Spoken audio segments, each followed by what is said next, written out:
You, mysterious voice, and welcome back to Around the Weird. I'm your co-host, Lucas, and I'm here to talk about Andrei Rublev, a Soviet film from 1966 with my mortal enemy, Mr. Nothing himself. Hello, Lucas. Thank you for that fabulous introduction. As you just said, we are watching, or we have watched Andrei Rublev, a movie from, I think you just mentioned 1966, directed by Andrei Tarkovsky, written by Andrei Mikhailov Konchalovsky, and starring Anatoly Solonitsyn and Nikolai Grinko, among many others. Quite an interesting movie you selected for this month. It's very bizarre. It's quite long. In my opinion, it is a little bit boring in some parts, and there are some like really profound moments in it that I think. But other than that, it's somewhat confusing too. And as we were just talking outside of this recording here, we do differ on it. Yeah, that's right. Well, this is one of the few Andrei Tarkovsky films I had not seen. Unfortunately, I guess it was one of his longer ones too. I was thinking of having you watch Stalker, but that is all of his movies are slow. Stalker is maybe even slower. I don't find this movie that confusing. Maybe a few parts here and there, but I guess relative to something like Mirror, one of his other films, or even Stalker, which is a very heavily philosophical movie. This is like a walk in the park compared to those movies, especially Mirror. That is like, I don't even know how to try to describe it. I guess it's like a kind of biography about his dad. But Andrei Rublev, something I'd been wanting to watch. I'd heard a lot of amazing things. I'd heard it was his best besides Stalker. And for me, it won me over. This is one of my favorite movies now. Top 4 on Letterboxd. That seems to be a trend with these films, at least ones that I pick, because I also put Autumn Sonata on there after we watched it. But yeah. Well, I'll have to make a note to watch Stalker then. Even though this one it was slow enough to make me just kind of like feel like I was nodding off a little bit. I'll still try to watch Stalker because Andrei or like Tarkovsky clearly has like a gift here, and if this one is probably going to leave me thinking, so I wonder what Stalker would do. Stalker is just a phenomenal film in its own right. I think it is slow, but I don't think it's nearly as slow in the same way. But the issue is that because it's so like dense philosophically, you kind of want to like pause and think about what are they saying now? What are they thinking about now? What is this trying to say? But it also is, all of his films have some profound elements to them, Stalker especially. But yeah, so I hope you do watch that one. That is fantastic. Solaris is also very good, but I wanted to watch Andrei Rublev, so we watched that one. Yeah. Also, this movie is very technically amazing.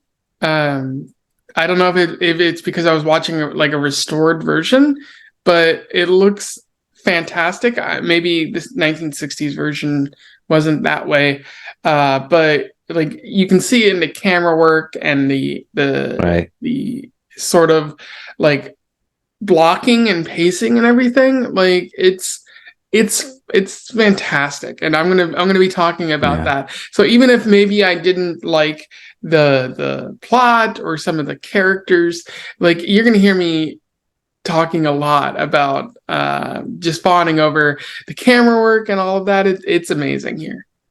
Yeah, I think so much of it. Like even in the prologue, which we can get started talking about, I was blown away by sort of the simplicity, but also the like I'd never seen a movie start with like the point of view of somebody floating away on a hot air balloon, like a 15th century makeshift hot air balloon, like just outside a church when everybody else is like trying to stop this creation from being used and whatever. I was really shocked by a lot of the camera work in here, but that I think that's like the first shot you see, or the second or third one, and it's quite simple and would be very easy to do nowadays. But I was just like, oh, Andrei's not playing around.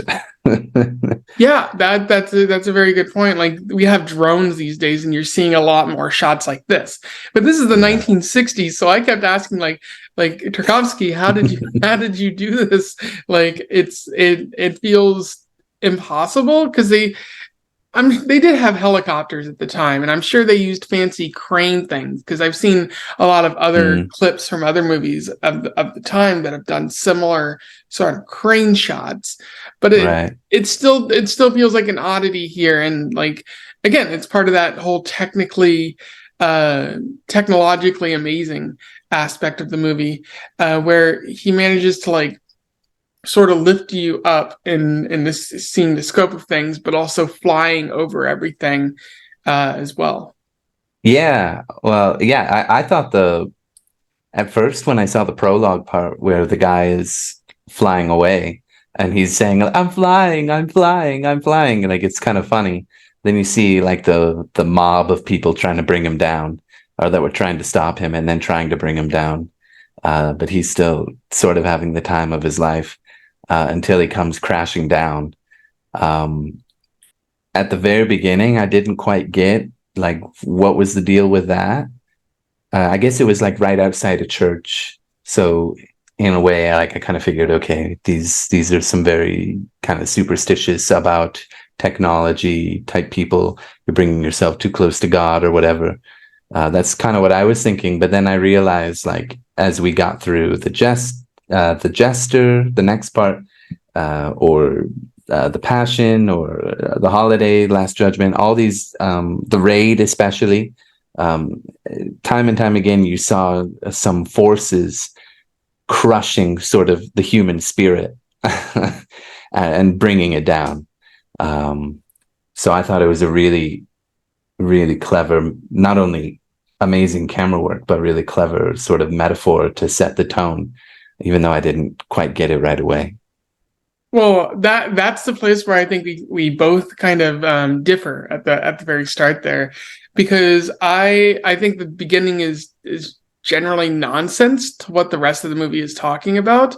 Like I don't think that Tarkovsky's really talking about like because like it does have a feel like Icarus flying too Yeah, close to the sun, flying too close to God, and then being struck down. But like that's not really what Andre or anyone are complaining about in this movie.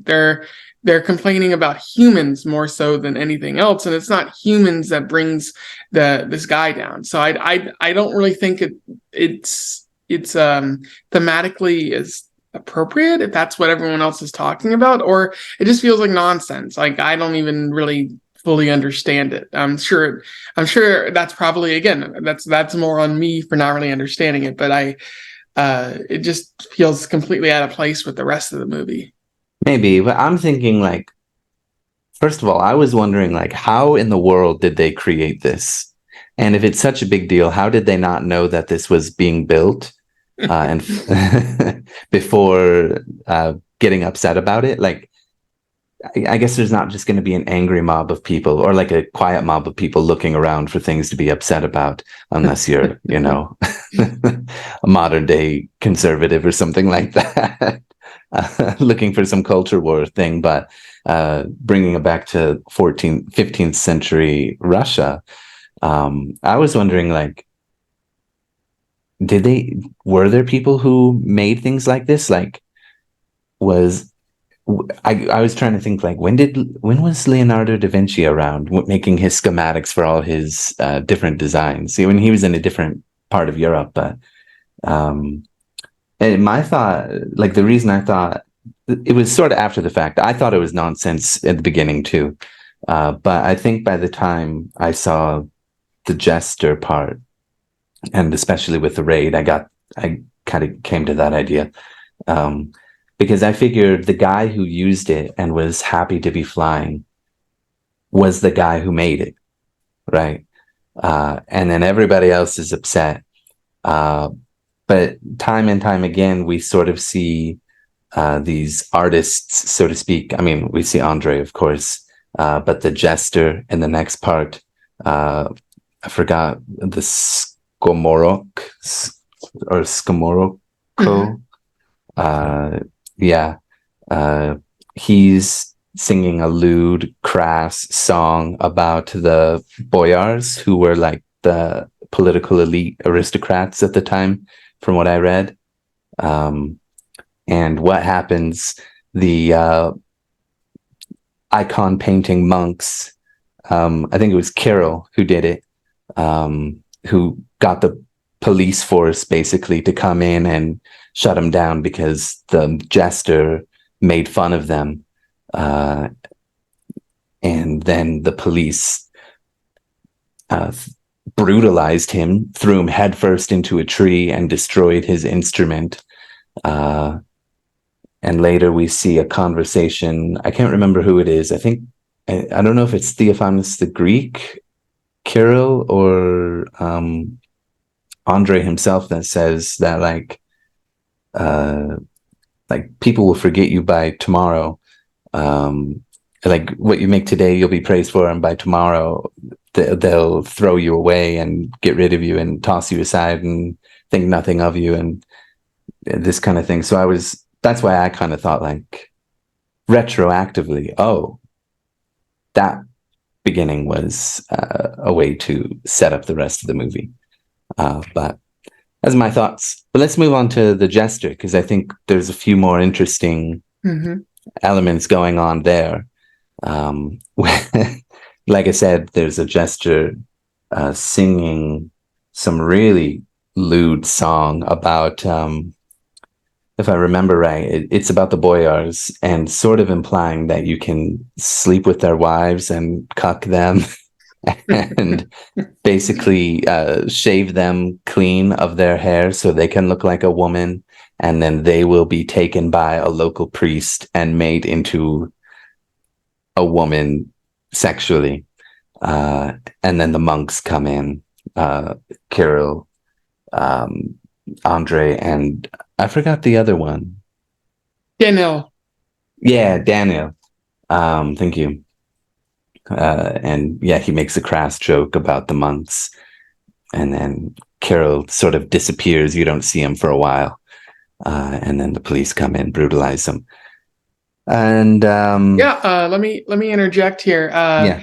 I think it's Danil who says that like we monks are from heaven and Skomoroks are of the devil. Yeah, that's right. I think is funny. It's a very interesting scene, and it comes into play later. But it's part of the theme, one of the themes of the movie, and that is of peasant oppression. Like Yes. You have these people at the very top, the boyars, the Grand Duke, and all of that, and like you have the peasant people who are under the thumb of all of it. It's partially why this movie is censored. I don't think we mentioned that this movie was banned in the Soviet Union. Right. And wasn't fully appreciated until years later, because it talks about religion, one which the Soviets did not enjoy talking about, but it also talks about political ambiguity. It talks about being ruled over by people who don't care about you and whatnot. Yeah. And that's a big theme of this movie that you see on display in this bar scene here. and throughout the movie, where these peasant people, it doesn't matter who's in charge, everyone is trying to hurt them, and that has an effect on Andrei, Cyril, and Daniel, who all see this, and it sort of influences their kind of opinion of people, of God. Like, if God is here, how can he let all this suffering take place? Yeah, that's right. And I mean, even if we start thinking about sort of the next part, where Kirill talks with Theophanes the Greek about Andrei's artwork and what it's missing. A little bit later, we find that Andrei has been chosen to paint the Andronikov monastery, I believe it was, which Daniil kind of mocks him for, but actually feels quite sad and is going to miss him. And I think we don't see Daniil after this part of the movie, if my memory serves. But Kirill is quite envious and jealous because he feels like he doesn't have the talent to, compete with Andrei, but he's upset that he's not chosen. And he sort of lets this be known when he's talking to Theophanes the Greek, which, to tie into the discussion about oppression, when we are introduced to Theophanes the Greek, if you remember, we see a peasant wrongfully accused and being basically executed in front of a crowd, tortured in front of a crowd at the very least. And we see the results after that conversation. But on top of the sort of political oppression, even still, like, Kirill talks about the corruption of the, maybe it's a lot to do with his anger about not being chosen, but the corruption of this, the religious organization as a whole, the religious apparatus of Orthodox Christianity in Russia. Calls them a den of thieves, and how they've made so many people give up their lands and titles or whatever to, like, be at this place and learn about God and do all this kind of stuff, and made this church that they were at, or this little village, religious little village, a marketplace rather than a place for God. So it is quite a religious movie, but it's also really questioning the place of that. So yeah, that also sort of ties into some of the ambiguity of a power apparatus that controls people's lives as well, and in a way how it can be oppressive. I don't know. Did you have any thoughts about the Theophanes the Greek part that I didn't mention? I like how Theophanes, yells out his door like, "Hey guys, knock it off!" Like, essentially that. And then I can't recall if it's Cyril or Daniel. Like, I think Cyril just quits and goes off. But one of the things he says, Kirill runs away. He says, like, he criticizes the religious leaders and compares them to the money changers and the other people who are ruining the temple in Israel. So that gets at the sort of commodifying of religion there. Passion was a pretty interesting part. We're introduced to another character that we see for a couple parts. The English name is Thomas, but I think it's Foma. I think that's how they were saying his name, but I'm going to say Thomas. But I think it was Foma. I think Thomas or Foma and Andrei were cleaning brushes. They're out in nature. They're with Theophanes the Greek, who is letting ants eat his dead skin from his legs or something. Yeah. I don't know what that was all about. I would have been, I don't even know why he put himself in that position. Maybe he's just a weird old guy.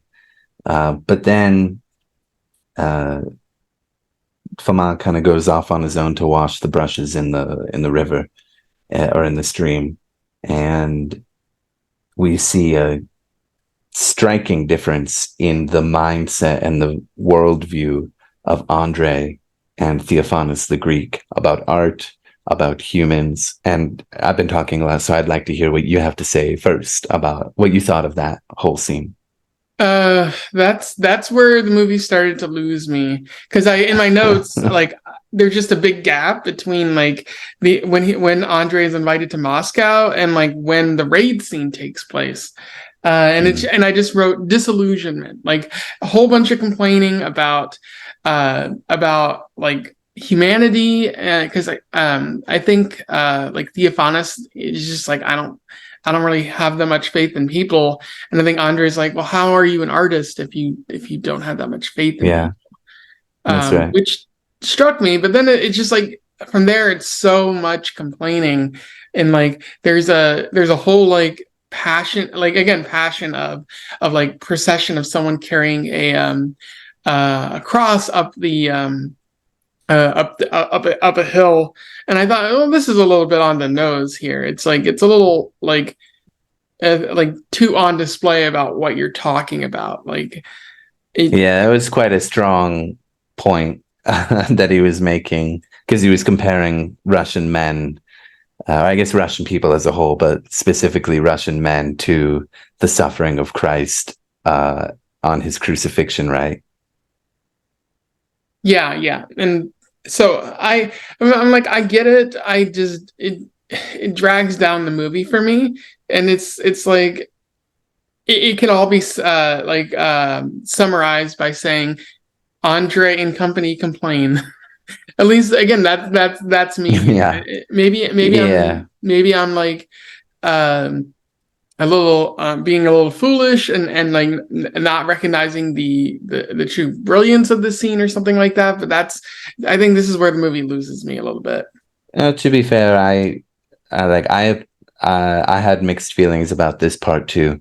I really enjoyed the conversation between Theophanes and Andre, to see their like striking character difference in worldview. And like I think I shared it on Facebook. My favorite sort of quote about that part, about like men are evil and wicked. I think Theophanes says something like men are evil and wicked. Um, I only, paint for God, not men, and this kind of thing. And men will sell you out. And I think it must be Theophanes that says like, you'll paint something, they'll worship you not worship, but like they'll praise you one day, the next day they'll forget about you, toss you aside. Um, and then like, what was it that Andre says? Like, if you can't be happy, if you can't find any happiness like before God, yeah, you can't be an artist, or something like that. I can't remember the exact quote, but uh, I really enjoyed that part. And I thought the part about the crucifixion was okay. It didn't lose me necessarily. I did think it was on the nose for sure, but I just kind of thought like, oh, sorry. Theophanes says everything is vanity and decay. If Jesus came again, they would crucify him again. If you only remember, and then Andre responds, if you only remember evil things, you will never be happy before God. I thought that was, even though I'm not religious myself, I thought that was really profound uh, way to, respond to that. And like, because this is like a piece of art about art, essentially. And I just saw like, yeah, Andre is searching for meaning, and has a reason to create art, and a strong drive for that. And Theophanes is also a well-renowned artist, but has this totally weird, totally opposite approach. I thought that was really cool. And do you think you can do good single-handed? Responds Theophanes. I really liked that part a lot. I thought that was really powerful. But Yeah, I saw then, you post that part on Facebook. Like if Jesus came again, they would crucify him again. I'm like, yes, they yeah, would. looking at today's world and how steeped it is in capitalism. If Jesus came saying the same things he said in the Bible or historically, they would absolutely kill him. The CIA would assassinate Jesus. Yeah. And 60 years later, he would be held up as a Republican icon again, even though he's held up now. But I'm just thinking, like, I always see Martin Luther King, a noted socialist at the end of his life, whenever it's MLK Day. He stood up for the. Anyway, I love that conversation between Theophanis and Andre. I thought, like, they both have really great points, and I agree with both of them. And it's like, I thought that was a great scene. The crucifixion part, okay, a little way too on the nose, but what I love about it is the technical aspect of it. There's something really amazing about showing this crucifixion not in a like noble, there's nothing noble about it. Like the only other time I've seen that I can recall, or like when I was watching it, the first thing I thought of was when we watched Passion of the Christ together, and how Jesus's crucifixion is made out to be like it's really gruesome, but it's like I guess because he's the son of God, there is something noble about his sacrifice. But it's like the actual event would not be noble at all. It would be miserable. It would just be terrible suffering. So the way it's shot was beautiful to me. Then we have another really interesting part that's a little bit later, a couple years down the line, where Andre meets some pagans and they are celebrating. I forgot what it is. They're celebrating something I don't remember by either. having sex in the forest in a mass orgy, totally naked. Thoughts, comments, concerns. Yeah, that's part of the disillusionment. I have a foggy recollection of this, and I just know that it ends with one of the or like the pagans getting kind of beaten, and then one Yeah, of the pagans, like as Andre and company are uh, kind of sailing away on a boat, like one of them is just swims their way to freedom. yeah. Yeah, this was another one of those parts that made me reflect back on the guy in the beginning on the hot air balloon, because the pagans get beaten for their sinful ways because they're not Christians and they're doing something weird, basically. But yeah, there is a level of disillusionment. I don't know if it's too strong in this one. I think there's more of a curiosity because um, uh, Andrei Rublev in the movie doesn't really seem very dogmatic in his beliefs. He seems quite No. open. So he's just kind of curious, when he's watching this thing going on. I don't know how much of it is out of lust. I feel like it's more curiosity than lust watching this going on. But then again, they crucify him to mock him and his beliefs, when some other pagans catch him and they put him in a hut. And then the woman who swam away later came to him half naked in a coat, and then she bears all. You can see her boobs, and she kisses him, and he starts throwing some pretty terrible insults her way. I guess out of shame. I mean, it has to be out of shame, right? Like that's what I Yeah. took it as. Not like he's not actually disgusted. He's just he's disgusted with himself maybe, but he's not disgusted with her. He just feels so much shame because she's like naked, but also more free in her beliefs. And she's trying to explain the beauty of that, right? But because he's Christian, he's got more pent up feelings, oppressing himself or repressing his feelings. Um, and then, yeah, she swims away and they kind of don't look at her because they are ashamed of looking at her because she's naked, but maybe also that they're being treated this way, maybe. Um, Yeah. yeah, but more. political brutalization of peasants for expression, I It guess. did make me think of something like Andre definitely has more involvement in the plot in this movie than what I'm about to reference. But you made me watch or you referenced or you told me to watch a movie a while back about uh Spanish conquistador who time travels to modern day. 499. Yeah, That it was a great movie. now that I think about it, this movie kind of reminds me of that because Andre is more of an observer than anything else. He's just Yeah. watching all of this unfold, and like 499 is somewhat more optimistic, but it's still somewhat religious, somewhat downtrodden at times of the suffering of the people Yeah. of those in power and what has taken place over hundreds of years. Um, so that's what I was thinking of as you were talking about Andre's observing and whatnot. Yeah. Yeah, that's right. I didn't even think about that. I mean, it's sort of that's a really great point. He is the main character, but he doesn't really take any action. He kind of passes through, and we see vignettes of his life where he's an observer. Maybe only one time, two times, he takes some real action. Uh, One of them being a little bit later, but I guess the next part after this pagan situation would be when he's at the mausoleum and he's been there for 2 months. I'm guessing you were sort of checked out of this part as well because it was more disillusionment. Yeah, I kind of like I kind of sort of just like okay, what's this all leading to? And it just like it just talk. Um, I'd like to see That's Andre actually do Tarkovsky. something here, actually have an effect on the plot as a whole. But we don't really get that until the Tartars show up. The Tatars. Yeah, well, you're missing a part. The Tartars, I think, Tatars.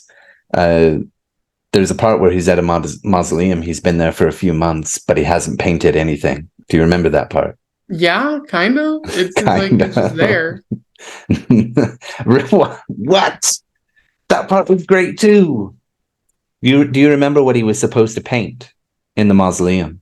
Uh, Jesus or something. I don't. Or, no, it's isn't he supposed to paint like the Judgment Day? Yeah, the Day of Judgment.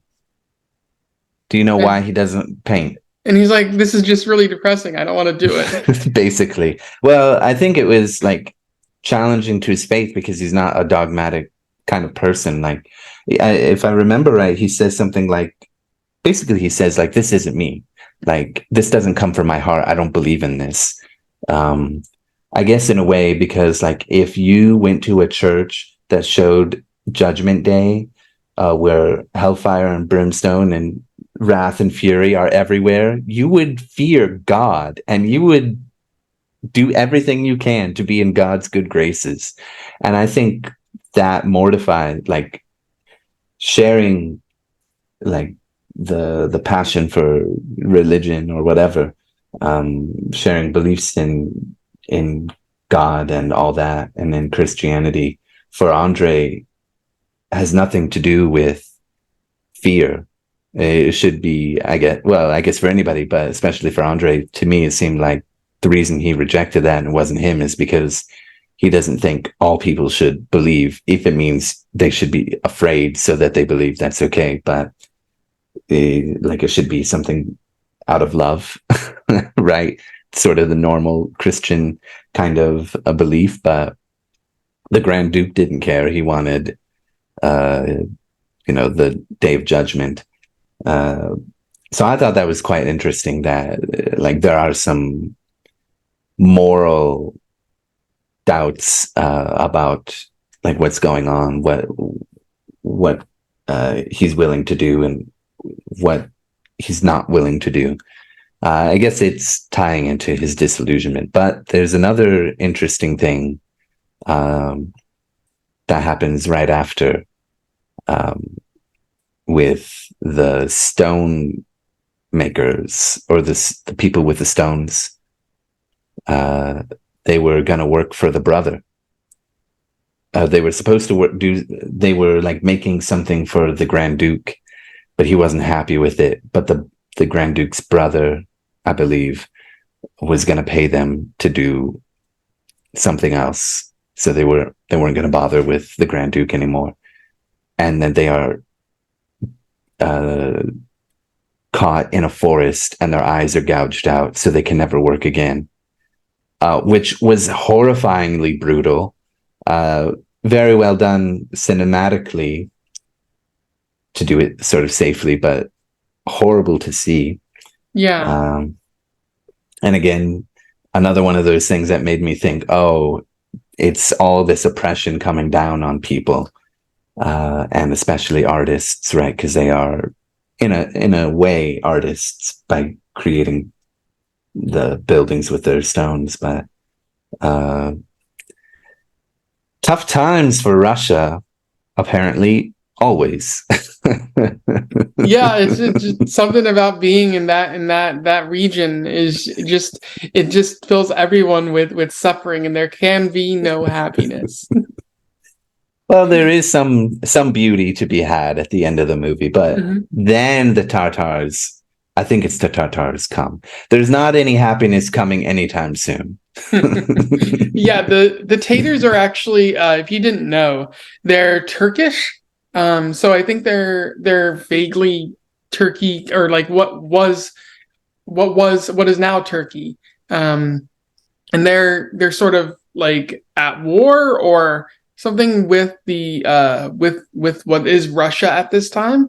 And it just gets violent from here. Yeah, I believe we see Foma again, or Thomas, one more time. This is our last time seeing our good friend Thomas, because he was in the last part, and he was tired of not having any work to do, uh, because Andrei refused to paint, and he left. But they are in the city of Vladimir. The Grand Duke has left. I forgot where he went, but we see at the beginning that the Tatars or Tatars or whatever, um, they are meeting with the brother, who is a power hungry, vicious SOB. And he employs them to raid the city, I guess, so he can rule over the ashes or just to get back at his brother. Because if you kill everyone, who are you ruling over?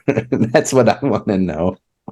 Anyway, everyone is run out of the city and brutally murdered.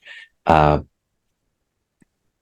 and that scene is that not scene, that whole part of the movie for the raid, and when the cavalry comes in and starts chasing everyone down.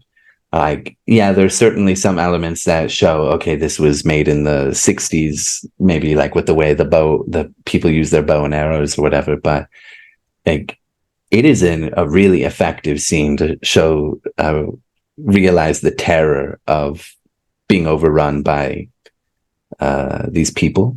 I don't know what kind of effect you felt, or how effective it was for you watching this part. It was harrowing, and Theophanis, he was talking about not having that much faith in people. Like, it kind of reaffirms like everything that he was talking about, and like they even murder all the people in the church too. Like, Mm-hmm. where is God in all of this? And I think like it leads to one of the things of like Andrei's kind of loss, like 100% loss in the faith, whereas before he might have had something. Now it's completely gone. It's a really well shot scene. Like, there are a couple parts that don't quite hold up, as you said, but the structure of the scene and the complete mob of people just burning everything Yeah. down and wrecking it and hurting everyone in their path uh, it it gets you it gets back at that theme of oppression and how these peasants really don't have anyone they can rely on because Yeah. no one's looking out for them. The person who leads them is not even there. Mm-hmm. And his brother has employed other people who are powerful to crush them, and stamp them out. What makes it so good, this scene in particular, or this whole part, is that the movie has been so slow, but now we get action, and it is devastating, harrowing, as you said. It is violent, it is scary, and yeah, quite moving in that respect. And it only gets worse once they break down the doors to the church where Andrei has been hiding away and presumably has finished his painting, because you can see paintings on the wall, which are quite beautiful. Uh, there is a person in there that they believe knows where the treasury is, and he refuses to say or doesn't know. And so they melt a cross down and pour it down his throat and drag him out by a horse. That was like, my jaw dropped. I was like, what the what is Andrei Tarkovsky doing in the 60s? Like, he had some balls on him. Yeah, it's Game of Thrones level violence at a time when people were, not as willing to show violence in movies. Yeah. And it's just like it really gets at the sort of like how this is in like they're melting down a cross, obviously, and they're doing all of this in a church. It's like in Yeah. direct violation of God's will. But again, if you're in God's house and this is happening and no one's doing anything to stop it, is that a sign that God has abandoned you? Yeah. Yeah. Yeah, that's true. I would say though that my reading of Andre's disillusionment is a little bit to do with like God, um, but more so to do with human or man, right? Especially with having to witness this. There is a mute woman who came at the end of the holiday, or not the holiday, the Last Judgment, that part where he didn't paint anything. We saw Daniil for the last time in the holiday, by the way. I said we didn't see him earlier, but um, he shows up near the end. Anyway, uh, I forgot this woman's name, but she shows up at the end of the Last Judgment to get out of the rain. She starts to hear somebody preaching, reading out loud some horribly sexist part of the church. She starts crying. But one of the soldiers, who is Russian, so not one of the Tartars, but one of the Russian soldiers, picks up this mute woman and starts carrying her upstairs because he's going to have his way with her. And this is like the one time, followed by the next time, the one time Andrei takes action and does something, because he kills that man to save her from the pain that she was going to suffer at the hands of this rapist soldier. And it breaks him. Like, everything he's just witnessed was bad enough and brought him to the precipice. And he sees that, and he does something that he never thought he would do to protect someone he cared about, possibly loved. And that breaks him, because once it's all said and done and the Tatars have run away, those two come down, and the girl, I guess, sleeps or something. And then he speaks with Theophanis again. Yeah. And do you remember what he asks Theophanis? What's the first thing he says? Oh, that part is just really sad. I don't recall what he says to Theophanis. I just know they both have a discussion, and I think Andrei's just like, yeah, I don't want to be an artist anymore. I don't have it in me to do it, and Yeah. it's I see it as like a sort of mental break that he has. Like, Yeah. he just, this is it. He doesn't have any faith anymore. But what are you specifically referring to out of that? He asks Theophanis aren't you dead? Did you really survive this? And then they continue to have their discussion, and he breaks down and says, yeah, I'm not gonna be an artist anymore. I give up. I'm gonna take a vow of silence. And then suddenly Theophanes is gone because Theophanes was already dead. Andrei Rublev imagined that because he's broken. He has become a broken man because of what he's witnessed and this horrible thing he had to do to protect someone he loves or cares about. And that's the next action he takes to further be an observer. But the first action he takes, kill a man to save someone from a horrible fate. Second action, a vow of silence to keep his sins within him and not to let that out and, I guess, poison other people with his sinful ways. 4 years later, he still hasn't spoken. In, I believe it's 1412. And he's I believe there's a famine going on. There's war with the Tartars. Possibly war elsewhere as well, maybe within other parts of the country. So Russia is not in a good state as far as the country or the empire or whatever it was goes at the time. Famine, people are starving. Lots of people have congregated at this place. Kirill comes back. We see him. We haven't seen him for a while. But Kirill comes back. He's sinned greatly in his life, and he is able to stay in this place if he writes the scriptures 15 times, which is kind of excessive, but I guess I can understand. And then the Tartars come back, and the woman, who I think is not only mute, but possibly has some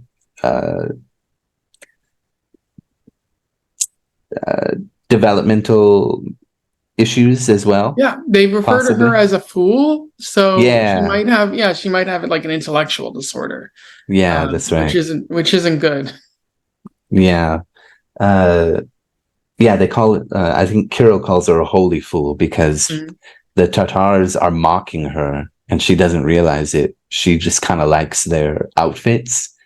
But then they sort of take a liking to her, and one of the Tartars, I guess the leader, tells her he wants to take her as his 8th wife because she would be the first, his first Russian wife, and she could always not take a shower, but take a bath, clean, eat well, dress nice, blah, blah, blah. And she sort of plays.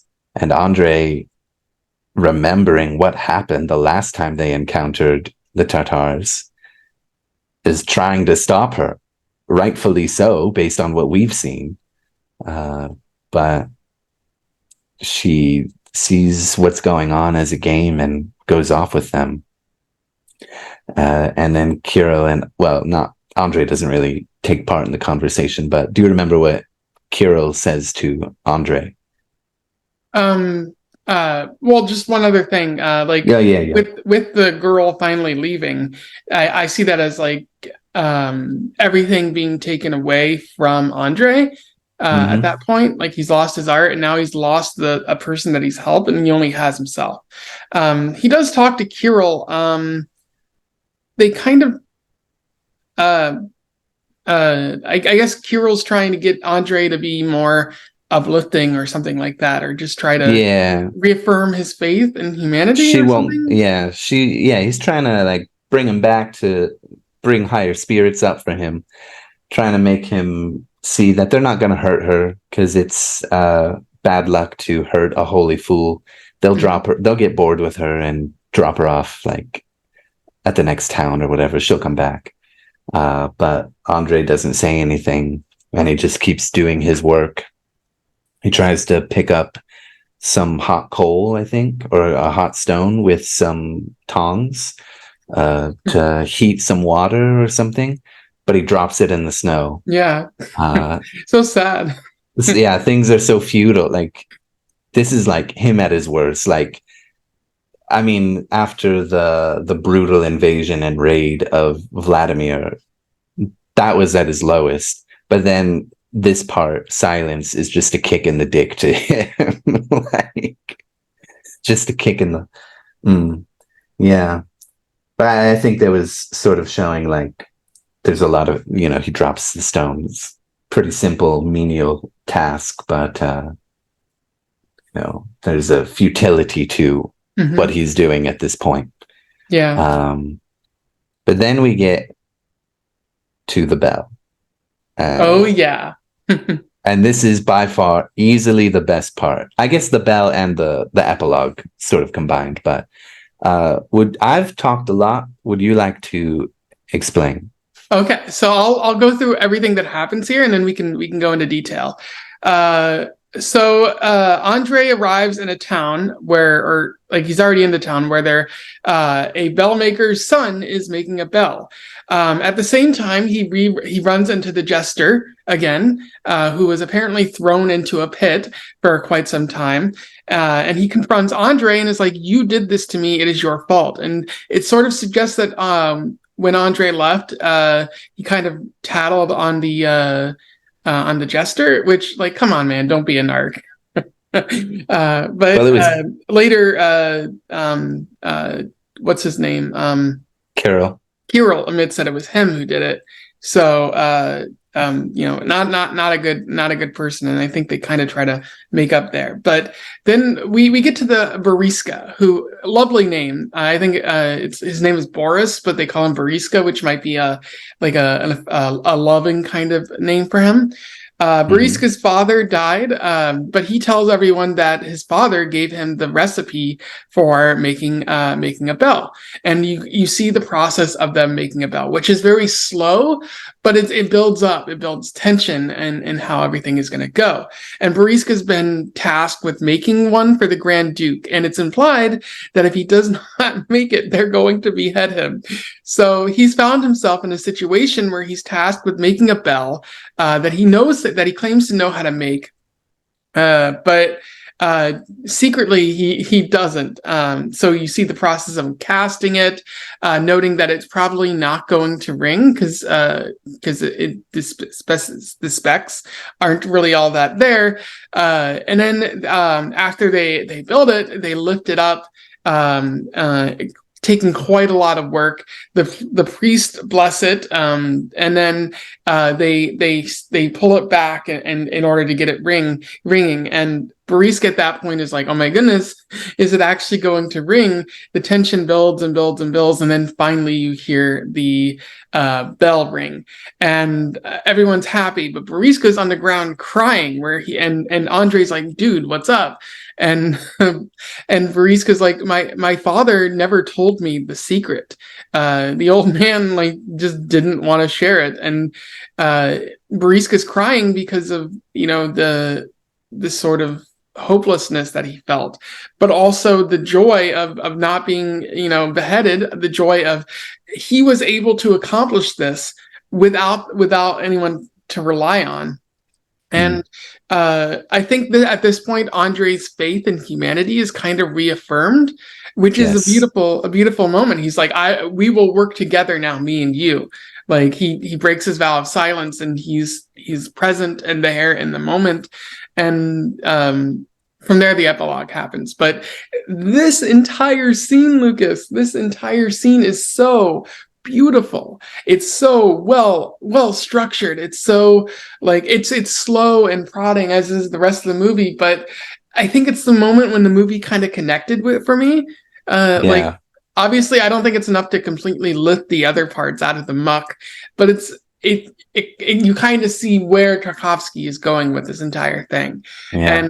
And for all of Andrei's suffering, he finally has a moment where, in my opinion, like it's like, oh yeah, people are good and great, and sometimes great things happen to them, and they're worth having faith in. And maybe the authorities, those people in charge, like maybe they're not as great.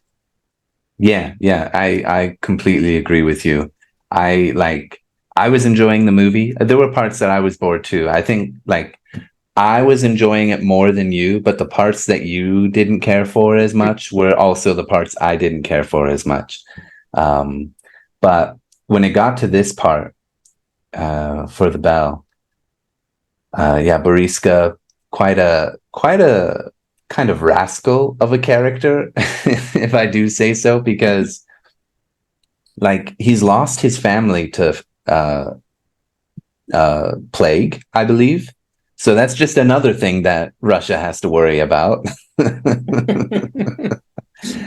um, I think what makes this part work is that it is like, I guess the whole movie isn't totally focused on Andrei, but the other six or seven I think six parts are, seven parts are sort of from his point of view in a way, right?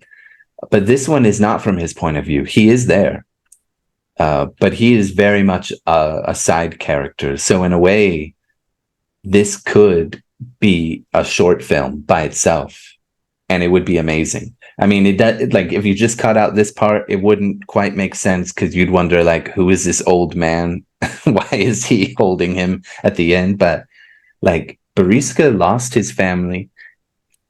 He's basically facing death, right? Like there's famine, there's plague. This is his chance out if he can make the bell. So he lies about it because he needs something in his life. He lies about knowing how to make the bell right. And the whole process of making the bell, yeah, is quite slow and arduous. I was quite interested to learn how bells were made. I mean, we didn't see exactly every step, but I didn't realize how involved it was back in the day. So that was kind of cool to know, to learn.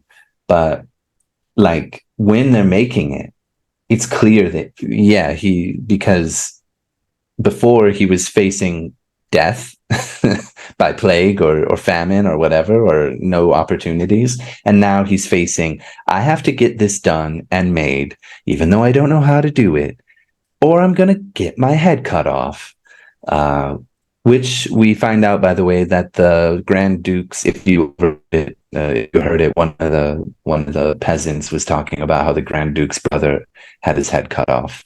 I don't know if you heard that part, but Yeah. well, yeah, I saw it in the subtitles. I'm not sure I didn't know if you caught that, but like he is facing certain death again, but then it's cast, it's made, it comes out absolutely beautiful. And there's a little bit of relief, at least for the viewer, but then we got to test, not for him, but for the viewer. But then we have to test, is it going to ring? Mm-hmm. And that is such a really well played part. You have to wait forever while that guy is under the bell, ringing, going back and forth with the little thing inside. And he, like, that actor is showing all the nerves right there because he is facing oblivion. And when it rings, it is such a momentous occasion. Everyone is cheering. Andrei sees that, and like you said, yeah, he reaffirms his beliefs in humanity because this boy has made something happen, right? And of course, the boy is crying because he was bluffing the whole way through. Couldn't believe it. Probably upset with his dad, of course, scared for his life, trying, like, just working through all those emotions when Andrei tries to comfort him, very much like a father figure. It's very beautiful. And I think it's pretty clear, like, because he decides, you make bells, I'll paint icons. Like, this whole short story that was about Boriska was about the process of creation, the process of creating art. And, we've seen a lot of artists or artisans or whatever, whether it's the jester, smorok, whatever it was, whatever that word was, the stone people, or even the pagans, I guess, or any of the peasants that we've seen being tortured and brutalized. Even in the face of uncertainty, the the act of creation of art and expression is very powerful and moving and this kind of thing. And I love that it transitions from I guess, a fire, like the burning art of passion or whatever, the burning passion of art, to the icons that Andrei Rublev has made, because we've seen this whole story of this boy going through the feelings of creating art and all the pain and suffering of that. And then we see, like, what did Andrei actually make? What did the real Andrei make? And I think, like, for me, that was just a beautiful, perfect way to end. That story about the bell was perfect, but the transition to his actual art to sort of show, like, the reality of this man's life and this man's work, was really touching and powerful for me. So I thought it was a perfect way to cap off a fantastic movie. Yeah, I agree. I really like the epilogue there, where it just, all those murals, all those icons that he has painted, and this is what all of that sort of introspection and disillusionment, suffering has sort of led to. All right, yeah. So that's pretty much the entire movie. There are some positives and some negatives for me. The positives are the technologically amazing aspects of it, the technically great aspects of cinema instilled in this movie. Like, it's all very wonderful, and, like, even though it was restored, I think a lot of that was present in the original version. Great acting, like the guy who plays Andrei is on point, and the Bell chapter, which we just talked about, I think that definitely helps make this a sturdy movie. Whereas if it didn't have that, I probably would have a lot more bad things to say. And then the negatives are, like, it's sometimes so depressing, it saps your energy. Kind of just, you don't want a movie to do that. And I know it's all to a point. It's just, it didn't sit well with me. And in the beginning, it kind of feels more like nonsense than anything else. Again, it definitely has a theme and whatnot, but it feels more like nonsense to me than anything else. That's life, I guess. Can't like them all. Can't like everything. Can't like every part of everything, even if some parts are good. But I was a big fan the whole way through. Clearly, yeah, it definitely shows. Normally, I ask you which character did you relate to most, but I guess we're supposed to relate to Andrei. Yeah, maybe the jester a little bit. Life has beaten me up a little bit, and now I'm ready to confront my haters. Nice. With your tongue half cut off. Yeah, I guess for me, Andrei. But life is suffering, but there is something to live for, and all that. But what is next month's movie?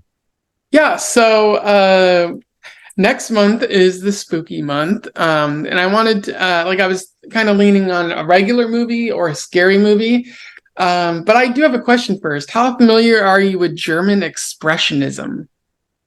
Fairly familiar. Okay, because I've seen Nosferatu. I personally prefer it more than Dracula. Maybe that might be a controversial statement, but it's from that school of German expressionism. But that is not the movie we are watching. Rather, we are watching another German expressionist movie from 1920. It is called The Cabinet of Dr. Caligari, which has been referenced in a couple movies, including The Unbearable Weight of Massive Talent, the Nick Cage movie that came out last year. So that is what is on the agenda for October. Fantastic. That's a great movie. And you see the inspiration from that movie in all of Tim Burton's work. Yeah, I'm sure. I've never seen it before, so it's very good. I'm sure it's going to be quite the... Wait, have you seen it before? Yeah, I've seen it. Don't worry. That's okay. Okay. It's quite short, and I love it. It's very good. It'll be a fun one to talk about.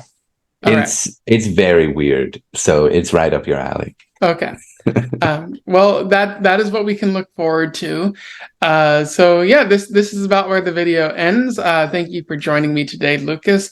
Everyone should comment below what you think, and also potentially subscribe to Lucas's booktube channel over at Strike the Sun MD. He doesn't post there often, but he will in the future.